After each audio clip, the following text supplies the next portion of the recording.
Remember when Texas delayed its mandatory maternal mortality rate data?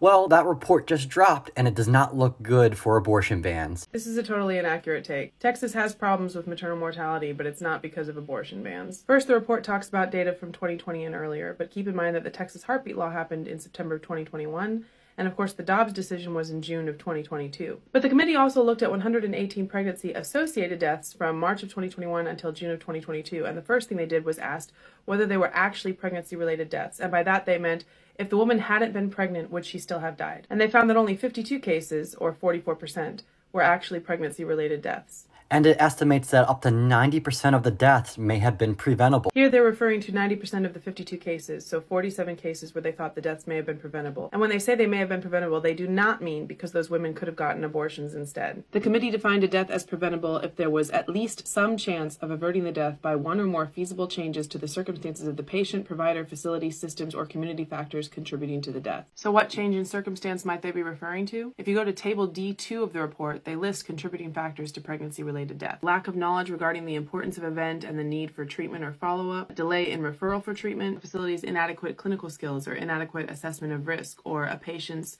lack of financial resources or lack of family support system. So when this committee says these deaths are preventable, they mean by increasing the quality of care that women are getting during pregnancy and in the postpartum period. That's why the committee's recommendations include suggestions like increasing Medicaid coverage in the postpartum period, or increasing support for people facing intimate partner violence, or increasing access to behavioral health support. If you see all these problems and your first thought is we should encourage these women to get abortions, you're not paying attention.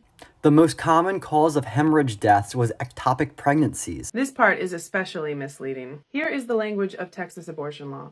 An act is not an abortion if the act is done with the intent to remove an ectopic pregnancy. I want to be super clear here.